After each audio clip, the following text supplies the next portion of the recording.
Joignez-vous à la discussion.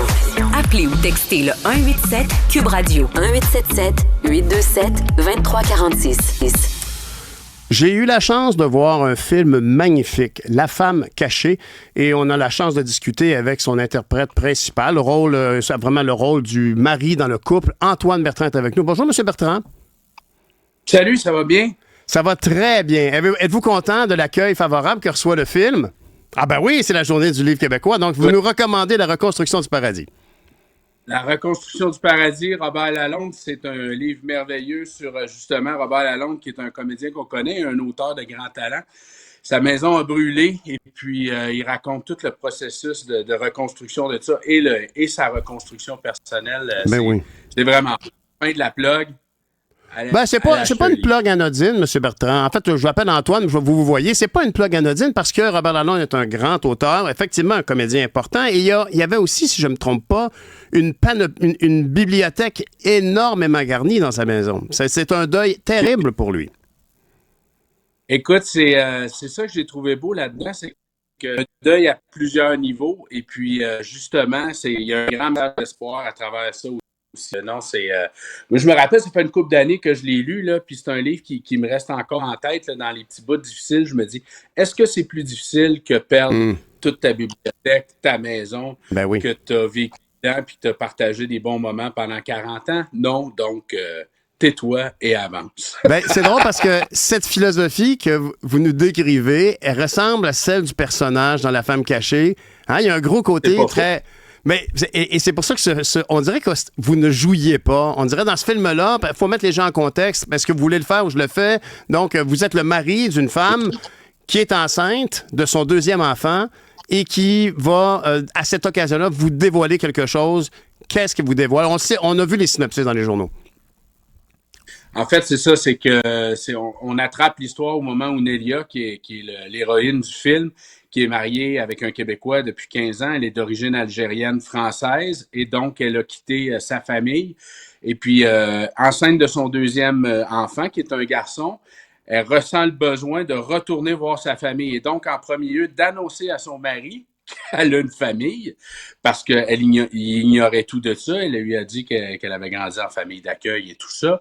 Et puis donc, de faire le voyage en France avec son mari, avec son premier enfant, malgré elle, parce que c'est lui qui veut l'accompagner. Au compte-gouttes et l'histoire se révèle peu à peu et on se rend compte que, cette femme-là, il ignorait complètement qui elle était. Et on apprend, évidemment... toute l'histoire. Vous avez évité le divulgachage ici. Comment? Vous avez évité le divulgachage ici, je vous félicite. Parce que c'est tellement une histoire touchante. La journée que l'acteur va faire un spoiler, cette personne-là mérite d'être fusillée. Mais c'est dit, par exemple, parce que jamais à travers les yeux du personnage de Nélia, on ressent la douleur, on ressent la vulnérabilité, mais on ressent aussi une force de vivre, une force de faire face à son passé pour continuer d'avancer. Et en bout de ligne, donc, on voit de la lumière à travers tout ça. Fait que oui, c'était un super lien avec Robert Lalonde. Je vous en félicite. C'est vous qui l'avez fait naturellement, peut-être inconsciemment. Ceci dit, moi, je tiens à vous dire, en tout cas, que, je comprends qu'il y a toutes sortes de films de divertissement qui sont disponibles, mais je pense qu'il y a des films où le divertissement devient utile et je pense que votre rôle était comme un canalisateur pour l'opinion publique de la personne qui regarde le film et qui essaie de comprendre en délicatesse ce qui s'est passé dans cette famille qui a un vécu particulier avec la guerre d'Algérie, les collabos français. C'est vraiment intéressant et honnêtement, si c'était pas du personnage que vous jouez, ça serait plus difficile, moins comestible. Vous êtes là, puis vous êtes un peu comme notre poteau, notre lightning rod. C'est comme par vous passe la compréhension. Félicitations. C'est le point. Ben merci, mais c'est ça. C'est le point de vue, Sylvain, c'est le point de vue du spectateur. C'est ce qui fait qu'à un moment donné, aussi, le spectateur s'accroche parce que le personnage de Nélia, elle a des réactions qui sont des fois illogiques, qui sont viscérales. Et donc, Sylvain, avec amour, parce que, je veux dire, c'est sa femme, mais aussi, des fois, avec incompréhension, il essaie de s'accrocher au peu d'informations qu'il y a pour voir qu'est-ce qui se cache derrière. Mais ultimement, je comprends aussi qu'il y a quelque chose qui mérite d'être... tu sais, il faut aller brasser un peu le fond de ce lac-là si cette femme-là veut se permettre d'avancer. En tout cas, elle, c'est sa démarche. Ce que j'aime beaucoup dans le film, à un moment donné, elle dit « Tout le monde me demande ce que je viens faire ici. » Tu sais, puis elle dit « Je ne sais pas. Je ne sais pas. » J'ai juste besoin de venir, j'ai besoin de rencontrer ma famille, tu sais, puis c'est un film qui justement nous pose beaucoup de questions, nous confronte. Mais ce que vous dites, c'est vrai aussi, hein, tu sais, mais le divertissement, il n'y a pas de divertissement inutile. Il y en a le divertissement est toujours utile. Sinon, c'est ce que je me dis, en tout cas, quand je me couche le soir pour pas déprimer, tu sais, je me dis, des fois, on dit on est juste des coquelounes, mais bon, mais les non. coquelounes, les clowns n'auront jamais besoin autant d'être des clowns que quand les soldats sont des soldats. Absolument. Donc, puis en plus, on a une offre différente. Fait que il y a de la drôlerie, il y a du classique, puis il y a des histoires un peu plus profondes. Et vous l'incarnez parfaitement. Vous l'incarnez parfaitement dans tout ce que vous avez fait. On y reviendra. D'ailleurs, juste dire donc c'est un film magnifiquement réalisé. La direction photo est magnifique, mais le réalisateur est Bachir Bensadek. Très beau. Et il me semble, à mes yeux, que c'est un film particulier parce qu'il était aussi piloté par le producteur, Serge Noël, qui a voulu faire cette histoire dans un contexte incroyable. Il s'est fait raconter tout ça. C'est une histoire vraie. C'est basé sur une histoire vraie. Il y a cette personne-là dont l'histoire est inspirée qui a abordé à la fin d'une projection de première ou d'un autre film, l'histoire n'est pas claire, mais qui a abordé Serge Noël, le producteur, pour lui dire bon, écoute, je pense que ma vie mériterait un film. Ce à quoi Serge a répondu moi, je pense que toutes nos vies mériteraient un film, tu sais. Fait qu'il s'est assis avec et puis, il a raconté sa vie, puis la mâchoire il en est tombée, puis pendant 1 an, il a colligé toutes les notes biographiques, puis pour après ça, approcher Mila et Bachir à la réalisation. Donc, c'est, tu sais, des histoires d'horreur, hein? Il y en a dans toutes les familles, dans toutes les frontières, malheureusement. C'est vrai. Mais l'art, à ça, à prendre un peu de schnout, quelque chose de beau avec. Tout à fait. D'ailleurs, on parlait de ça, votre carrière, quand même 4 prix Gémeaux, si je ne me trompe pas, un artiste, un Iris. Évidemment, on vous a remarqué dans quelque chose qui était justement une critique sociale importante, les bougons. On a beaucoup ri, mon riait jaune par moment, puis ça a vraiment, comme tant qu'à moi, lancé votre grande popularité. Vous avez fait tellement de trucs. Vous avez fait beaucoup de télévision aussi. Vous avez fait Les Boys, mais vous avez longtemps animé Les Enfants de la télé. Quel est votre rapport entre la télévision et le cinéma? Est-ce que le cinéma, c'est comme une œuvre un peu comme on saute dans le vide, alors que la télé est plus comme un travail de plusieurs épisodes qui fait qu'on le prend avec plus de comme à partie de gorgée? On saute tout le temps un peu dans le vide. Tu sais, Les Enfants de la télé, c'est un saut dans le vide de la tour de 10 mètres, pour reprendre une métaphore olympique à chaque fois. Le temps de raconter l'histoire est différent. Donc, quand on aborde un film, on sait qu'on travaille dans un cercle fermé qui va durer 2 mois, et à travers ces 2 mois-là, tandis qu'une série télé peut s'échelonner. Ça, c'est surtout pour les scénaristes que ça fait une différence. Moi, je l'aborde pas mal toujours de la même façon. C'est-à-dire, c'est qui cette personne-là, c'est qui ce gars-là, sur quoi je me raccroche, qu'est-ce que je fais pour le rendre vivant, pour le rendre crédible. Après ça, je joue avec des partenaires, les situations données. Mais le temps de production, il y a plus de temps au cinéma. Bon, fait qu'évidemment, on peut faire soit plus de répétitions, on peut lécher l'image un peu plus aussi. Donc, parce que du cinéma... Moi, longtemps, je me suis dit, on s'en fout, là, on raconte l'histoire, on avance, puis c'est pas... Mais c'est pas vrai. Je me suis rallié. Le cinéma, c'est du cinéma. Fait qu'à un moment donné, si on peut pas faire de quoi d'un peu plus beau au cinéma, on va faire de la TV.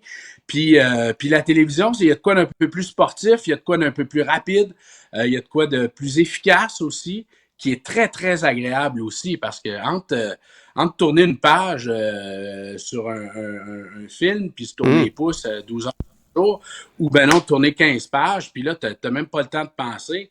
Les deux sont le fun. Les deux sont le fun. Vous avez d'ailleurs participé, vous étiez le curé Labelle dans Les Belles Histoires des Pays d'en haut. Je pense que les Belles Histoires des Pays d'en haut avaient une qualité de production phénoménale. J'ai souvent discuté avec les producteurs en disant que tant qu'à moi, cette série-là était probablement le vaisseau le plus complet pour représenter la qualité de notre production audiovisuelle technique, jeu des acteurs, direction, script et tout ça. Ça a été une aventure importante pour vous quand même, les Pays d'en haut?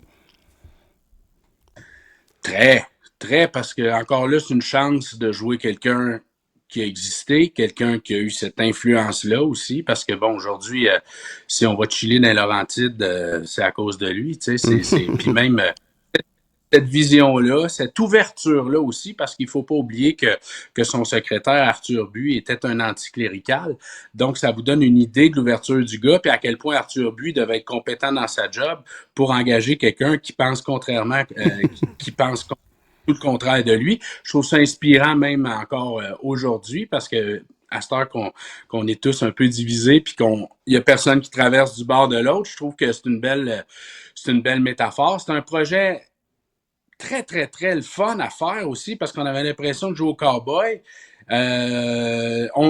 J'aimais m'imaginer aussi que la colonisation devait ressembler un peu plus à ça, c'est-à-dire que gérer un curé qui devait gérer une gang de colons dans le nord, police, il fallait que ça joue du coude un peu aussi, fait que c'est pas la même chose que gérer une paroisse établie. Fait que non, c'est un grand honneur de jouer ça. Et comme vous le dites, la production télévisuelle était, malgré des moyens, on s'entend, somme toute assez réduits, là, mais ça lookait, c'était beau. Mais tu sais, au Québec, on est bon pour étirer à la pièce. Là. Ouais, tout à fait. J'ai l'impression qu'on l'étire un peu trop. Là. Chaque élastique a sa limite. Ben voilà. Des fois, ça paraît un peu, là. Bien, justement, je voulais vous en parler parce que, honnêtement, la situation est ce qu'elle est avec nos télédiffuseurs, nos radiodiffuseurs. Aujourd'hui, le Cube annonce qu'il va licencier son contenu pour aller sur 99.5 Montréal. Il faut travailler, il faut chercher des manières de rentabiliser l'exercice parce que l'expression d'un peuple, par tous les moyens, tient compte de sa capacité financière à le faire. Là, actuellement, vous évoquez que les budgets rétrécissent. Je lisais ce matin même que la version anglophone de Plan B dispose de budget de plus, probablement parce que ça a rapport à la population canadienne. Comment voyez-vous la situation actuelle? Est-ce que vous avez bon espoir qu'on va réussir à convaincre les GAFAM, il y a eu des lois qui ont été adoptées, là, à investir, à donner plus de visibilité aux produits de chez nous sur leur plateforme? Je fais pas confiance à grand monde, tu sais, je veux dire, quand Netflix est arrivé ici, puis là, on s'entend, là, ce n'est que l'opinion d'un artisan dans le milieu, là, j'ai pas la science infuse, puis, mais vous me demandez ce que j'en pense, mais bon, quand Netflix a dit qu'il investirait 500 millions, tu sais, au final, c'est quoi, qu'est-ce qu'il y a eu de ça? Il y a eu la production d'un long métrage. Exact. Ça, on parle de...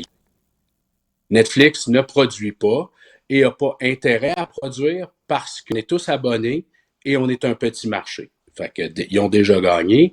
Est-ce la journée qu'ils vont dire « Hey, on veut en faire des prods », on va être super heureux d'en faire. Ben ouais. Donc, après ça, le cheval de bataille, c'est justement sur la diffusion, puis l'accessibilité, puis tout ça. Mais encore là, on se bat pas à armes égales avec les autres productions. Fait qu'à un moment donné, tout le monde sait un peu c'est qui le papa de l'autre. Là. Fait qu'ils n'ont pas intérêt non plus à nous rendre si ça. Amazon commence à produire. Là, bon, ils en font une avec Martin et Marthe, tu sais, mais à un moment donné, c'est sûr qu'il faut se tourner vers là. Il faut se tourner vers, mais pas nécessairement vers le GAFAM. Tu sais, je veux dire, nous, on en a des plateformes. Ben ouais. C'est juste que une fois que les gens ont payé pour toutes les autres plateformes, ben là, payer pour tout.tv.extra, pour Série Plus, pour ci, pour ça. Ça devient compliqué. Et, bon, il y a des gens qui ont parlé d'un regroupement. Moi, je suis assez pas convaincu, mais en tout cas, ça vaudrait la peine de l'essayer. Vous êtes convaincu de l'utilité, je pense. Ben, en fait, ce dont je suis convaincu, c'est qu'à l'époque où on vit, la division, c'est pas une bonne affaire. Exact. Là, sans solution. Est-ce que c'est possible? Bien, Antoine, vous avez quand même pas mal travaillé le territoire européen dans vos dernières années. Vous êtes à même de constater quand même que les Français, en fait, l'Union européenne, avec la pression des Français, a obtenu 30 % de contenu local auprès des GAFAM. Comment ça s'est passé pour vous? Est-ce que la production cinématographique, télévisuelle est plus vive depuis en France pour vous, entre autres? Non, même, je te dirais que je suis sur une pente descendante. J'ai vécu mon trip, tu sais, puis encore une fois, tu sais, je l'ai toujours dit, moi, je fais ça en dilettante, puis quand il y a des projets le fun, j'y vais, puis quand ça m'intéresse pas, j'y vais pas, tu sais, c'est ici que je fais carrière, c'est ici la maison, puis tout ça. Moi, ça me donne juste l'occasion, une fois de temps en temps, de me faire des nouveaux amis, puis de raconter des nouvelles. La France, il y a une culture cinématographique qui est là depuis que le cinéma existe, en fait. Les gens vont voir leurs films. Ils ont du levier aussi économiquement parce qu'ils sont 65 millions, ça change tout, ça. Tu sais, Netflix il produit énormément de téléséries là-bas parce qu'il y a un marché. Ce que nous, on est 10% de moins, fait qu'à un moment donné, ça aide pas dans les négociations. Mais je vous rassure, ils sont contraints. Je vous rassure, ils sont contraints par la loi maintenant. Alors, peut-être qu'au niveau législatif, on finit par arriver à les contraindre. Le politique n'a pas le choix de s'en mêler puis de mettre son pied à terre et de forcer la main. Ça, que ce soit pour une plateforme québécoise ou que ce soit pour justement dire aux plateformes Who's Your Daddy, tu sais, mais en bout de ligne, le rapport de force, même si le gouvernement, c'est pas évident. Ils sont bons. Ils sont bons là-dedans. Ben oui. Mais en France, c'est difficile également pour la production et télévisuelle et cinématographique. Et ça passe beaucoup par le vieillissement de la population et le vieillissement du spectateur.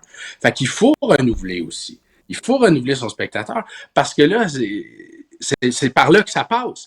Parce que nous, on se pose même pas la question. Tu sais, on a écouté à la TV avec nos parents. Fait que moi, peut-être que je n'aurais jamais écouté. Peut-être que je n'aurais pas regardé les films du dimanche soir à Radio-Canada si mes parents ne les avaient pas écoutés. Mais là, si même les parents n'ont plus de télé puis tout le monde est sur le web, ben là, sur le web, c'est le Far West. Fait que là, c'est dur d'accrocher son nouveau public, tu sais, mais c'est possible. C'est possible par des productions justement qui, pour les jeunes, c'est des productions et cinématographiques et télévisuelles qui accrochent les jeunes. Je regarde ce que le public, ce que les gars de chez Duceppe ont fait avec le thème. Un public qui était assez vieillissant, ne sont pas rentrés là-dedans en cowboy, en hache, en disant juste du stock pour les jeunes. Ils ont fait une transition intelligente qui a amené du nouveau monde au théâtre chez Duceppe et donc à court et moyen terme, assure la pérennité de ce lieu de théâtre-là. De notre culture vers les prochaines générations aussi, bien sûr. Antoine Bertrand, vous êtes toujours d'un naturel très rassurant. Qu'est-ce qu'on vous souhaite comme prochain rôle en terminant? Est-ce que vous aimeriez jouer quelque chose de plus vulnérable? Les vulnérables, j'en ai fait quand même pas mal. Je sais pas si j'ai le droit de dire trou de cul, là, mais je viens de le dire, mais un bon trou de cul, là, mais ça Bon, ben écoutez, on est aux cartes. On vous souhaite un bon trou de cul. Merci beaucoup, Antoine Bertrand. Merci d'avoir pris le temps de nous parler. Et allez voir le film, c'est fantastique. Salut! Merci de l'invitation.